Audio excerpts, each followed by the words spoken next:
It's late July in Rome. The air is warm, but there's a breeze moving gently through the narrow cobblestone streets. Bells from distant churches echo across the city, mingling with the hum of tourists and the murmur of pilgrims speaking in dozens of languages. Cafes are serving espresso to locals and visitors alike, and somewhere, a group of young people is singing softly in the shade of an ancient basilica. But today, there's a sense that something extraordinary is about to happen. Not just another festival, not just another holy day, but a moment that will pull together the hearts of thousands of young Catholics from every corner of the world. Because this week 2 saints-to-be are coming to the Eternal City. Their relics, sacred reminders of lives lived with radical love, will soon arrive and be placed in the very heart of Rome for veneration. And not just any relics. We're talking about blessed Carlo Acutis, the teenager who turned his passion for technology into a global exhibition of Eucharistic miracles, and blessed Pier Giorgio Frassati, the young man from Turin whose adventurous spirit and selfless charity earned him the title the Man of the Beatitudes. Both are set to be canonized on September 7th. And for 1 full week, July 28 to August 3, their presence will transform the Jubilee of Youth into something unforgettable. The city prepares at San Marcello al Corso, a church tucked along the historic Via del Corso. Preparations are underway. By the time the first pilgrims step inside, this sacred space will have been transformed into the blessed Carlo Acutis Center, a hub of prayer, reflection, and encounter. The church team, together with Catholic Christian Outreach, has been carefully planning every detail, talks and catechesis sessions designed to inspire young people to holiness in their everyday lives. Daily masses celebrated in multiple languages, each one centering hearts on the Eucharist, just as Carlo loved.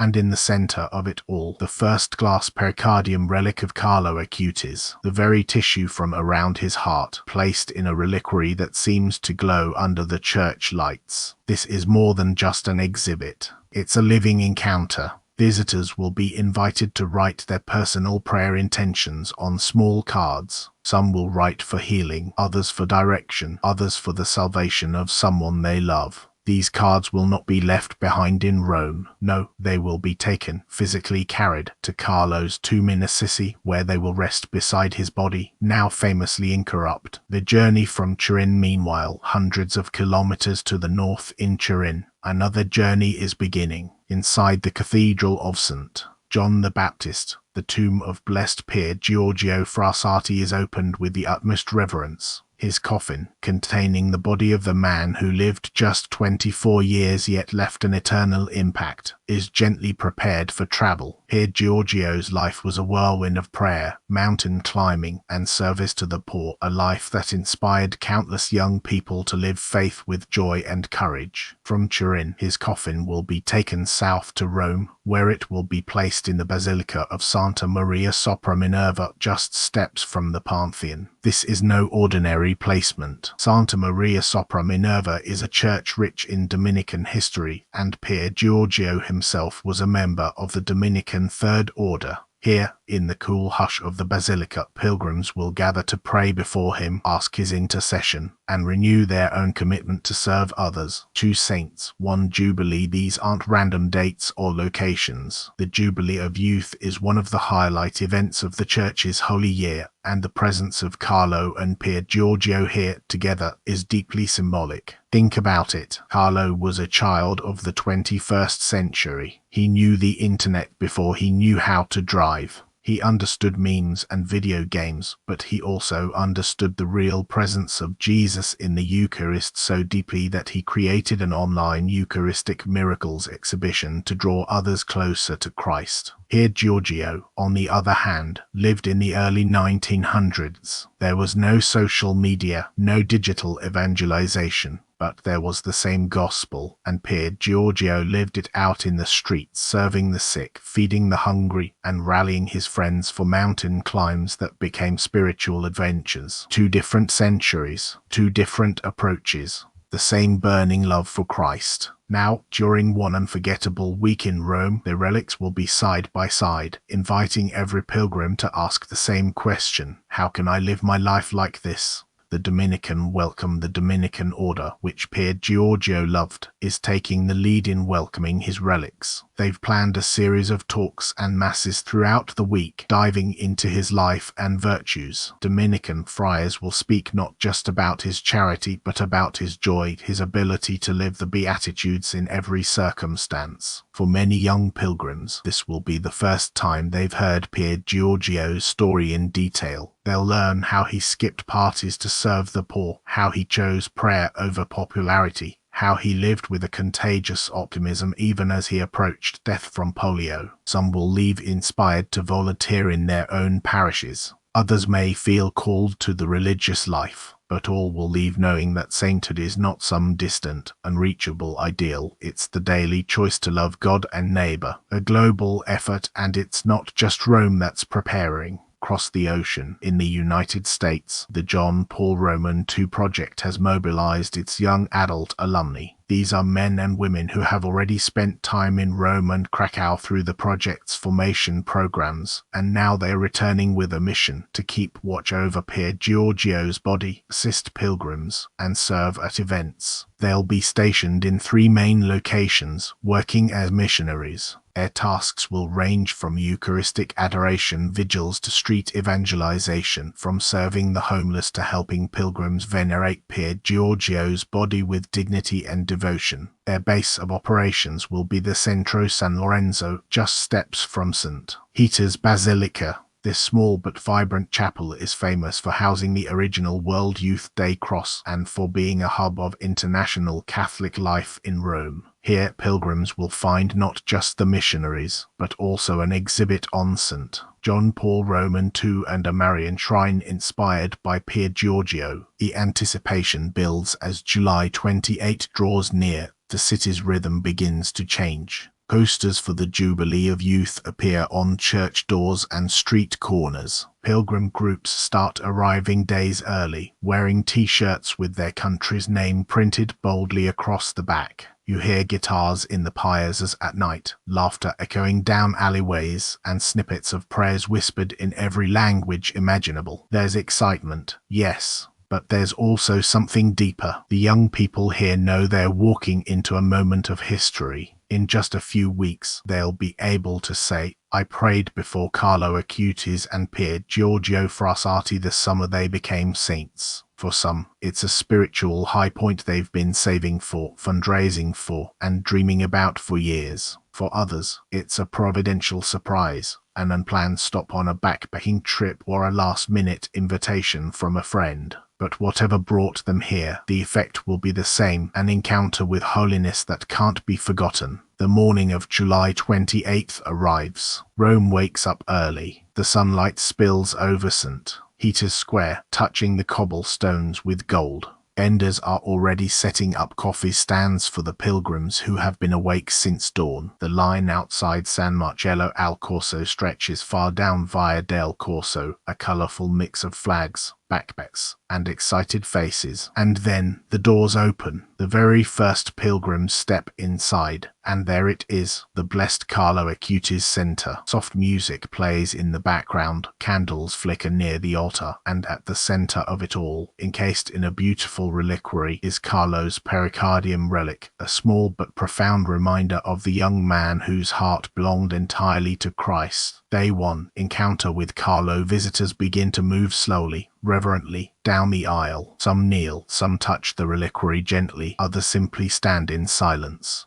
But the emotion is the same, a deep sense of being in the presence of someone who lived for God without compromise. Nearby, tables are set up with small white cards and pens. Here, pilgrims write their prayer intentions. You see a teenager from Poland writing in neat blue ink, "For my family to return to the faith." A young mother from Brazil scribbles in Portuguese, "For my son's healing." An elderly man from Canada writes shakily, "Thank you, Lord, for Carlo's example." These cards are then placed in baskets that, at the end of the week, will travel to Assisi and rest beside Carlo's incorrupt body. Throughout the day, talks are given in Italian, English, Spanish, and French. One is titled Holiness in the Digital Age. Another, Eucharistic Love, Carlo's Secret. Each session ends the same way, with quiet Eucharistic adoration, the very devotion Carlo loved most. Day 2, the arrival of Frassati on July 29th. The focus shifts a few streets away to Santa Maria sopra Minerva. Early in the morning, a motorcade arrives from Turin. Inside the lead vehicle is the coffin of blessed Pier Giorgio Frassati. The crowd outside the basilica is thick with anticipation. Dominican friars in white habits line the steps, waiting to receive their brother in spirit. When the coffin is carried inside, the basilica seems to hold its breath. The deep blue ceilings and gold stars above seem to shine more brightly, as if even the building is welcoming him. The coffin is placed in front of the altar, surrounded by flowers and candles. From that moment on,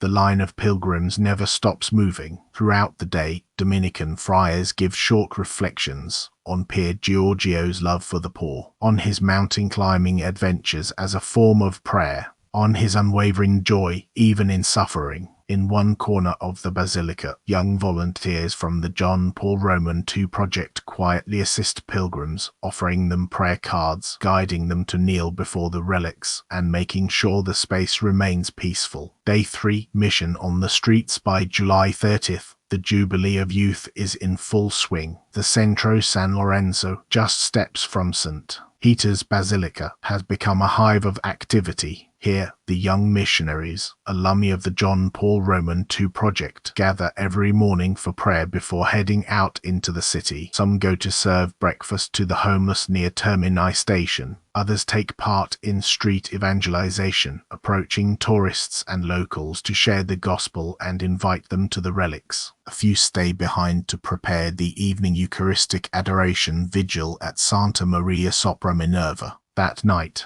the basilica is lit only by candles. Hundreds of young people kneel on the stone floor, singing Taizé chants as the Blessed Sacrament is exposed. Pier Giorgio's coffin is visible nearby, reminding everyone that holiness is possible here and now, in ordinary life. Day 4, Carlo's digital evangelization. July 31st is dedicated especially to Carlo Acutis' mission. A large screen is set up inside San Marcello al Corso, looping parts of his famous Eucharistic Miracles exhibition. Pilgrims walk past panels showing miraculous hosts from all over the world, some bleeding, some incorrupt after centuries, all pointing to the truth Carlo loved to proclaim: the Eucharist is my highway to heaven. Workshops are held on how to use social media and technology for evangelization. Young Catholics from Africa share how they run Instagram prayer pages. A group from Asia presents their Catholic YouTube channel, and in each testimony, Carlo's influence is clear. In the afternoon, a special Mass is celebrated for youth media creators. A homilist challenges them: let your feeds be filled with light.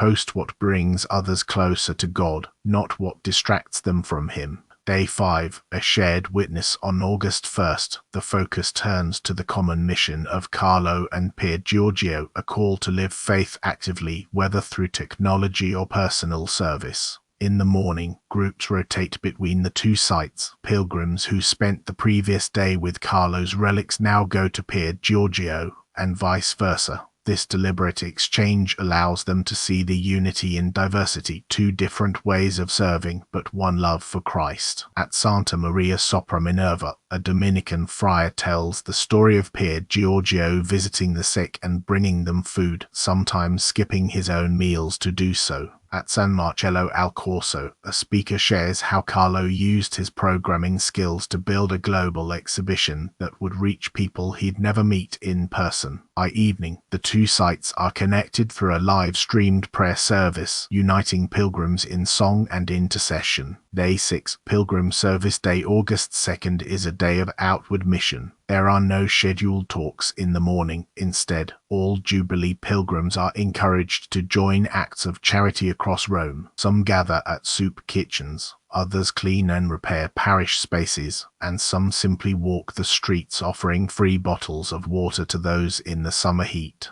At the end of the day, everyone gathers at St. Peter's Square for a large open-air prayer rally. A giant stage is set up with a simple wooden cross at the center. Testimonies are given by pilgrims whose lives were changed during the week. A French teenager who decided to go to confession for the first time in years. A young man from Argentina who felt called to the priesthood. A group from the Philippines who pledged to start a local outreach program for the poor, inspired by Pier Giorgio. Day 7, sending forth on August 3rd, the final day of the Jubilee of Youth. The atmosphere is bittersweet. Pilgrims know it's time to go home, but they also know they're leaving different from how they arrived. In the morning, at San Marcello al Corso, the baskets of prayer intentions for Carlo are blessed. You see tears on the faces of those who placed their cards inside, knowing they will soon rest in Assisi. At Santa Maria sopra Minerva, a final mass is celebrated for Pier Giorgio. His coffin will soon return to Turin, but not before hundreds of hands reach out in a final gesture of love and gratitude. At afternoon, the two relics are honored in a closing procession through the streets of Rome. Pilgrims line the sidewalks, singing hymns as the reliquaries pass by. Tourists stop and watch, some joining in without even knowing the full story. The city, which always feels alive, now seems alive in a different way, alive in faith. By the end of the week, more than just memories have been made. Seeds have been planted, seeds of deeper devotion, of vocational clarity, of renewed courage to live the gospel. And somewhere in the crowd, maybe watching from a quiet corner, are the next carols and Pier Giorgios, the next young saints in the making. The Jubilee of Youth may have ended, but in Rome, the air still feels charged. The laughter of pilgrims has faded from the piazzas, the banners have been taken down, and the streets have returned to their usual rhythm, but inside churches, something lingers. A quiet joy, a deeper sense of purpose. For those who came to venerate blessed Carlo Acutis and blessed Pier Giorgio Frassati, the week was more than an event. It was a life-changing encounter, and now hearts are turning toward a date already written into the calendar. September 7. The day approaches. Word spreads quickly through Catholic media on that Saturday morning, St. Peter's Square will be filled once again, not with tourists taking pictures, but with tens of thousands of faithful waiting for the moment when the Pope will proclaim these two young men as saints of the Church. It's a historic moment for more than one reason. Carlo Acutis will become the first millennial saint, a teenager of our own time, who understood the internet and memes as well as he understood the catechism. Pier Giorgio Frassati, though from a different century, will stand beside him, showing that holiness is not bound by era, culture, or technology.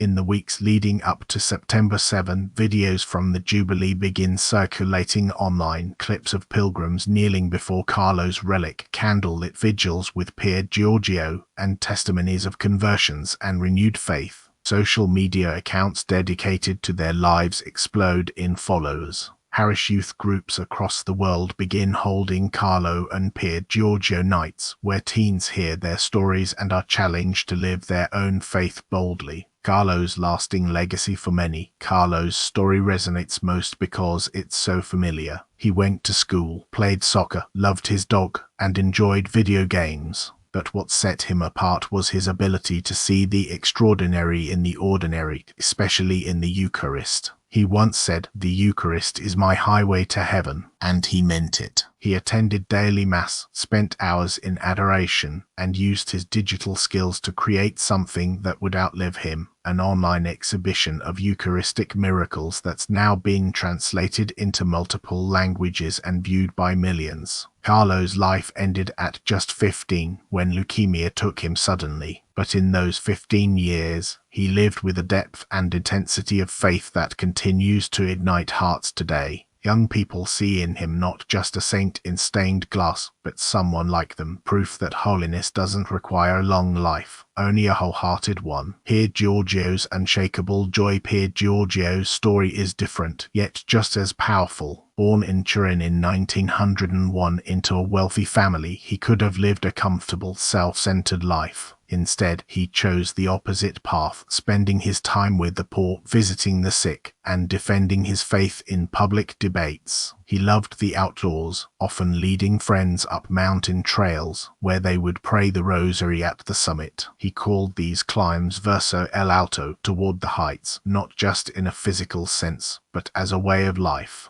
Pier Giorgio died young too, at only 24, from polio contracted while serving the poor. His final days were marked by suffering, yet his joy never wavered. At his funeral, thousands of the city's poor filled the streets to honor the young man who had quietly cared for them. Saints for a new generation. And so, on September 7, these two lives, one from the early 20th century, one from the early 21st, will be woven together in the tapestry of the Church's canonized saints. The canonization Mass will be grand yet deeply personal. Choirs from around the world will sing, scripture will be proclaimed, and the faithful will pray the litany of the saints, calling on heaven to join earth in celebration. And then, in a moment that will echo across time, the Pope will speak the words, "We declare and define blessed Carlo Acutis and blessed Pier Giorgio Frassati to be saints, and we enroll them among the saints, decreeing that they are to be venerated as such by the whole Church." The crowd will erupt in applause and song, flags will wave, tears will flow, and somewhere in that square will be people who prayed before their relics just weeks earlier during the Jubilee of Youth, people who will carry this day in their hearts forever. What they teach us, Carlo and Pier Giorgio are not being canonized because they were perfect, but because they loved God above all things and lived for others. They show us that holiness is not about escape from the world, but about engaging with it, using every gift, every opportunity, every relationship as a way to bring Christ to others. For Carlo, that meant using the internet as a tool for evangelization. For Pier Giorgio, it meant serving the poor with his own hands. For both, it meant putting the Eucharist at the center of everything. Their lives challenge us. What talents has God given you?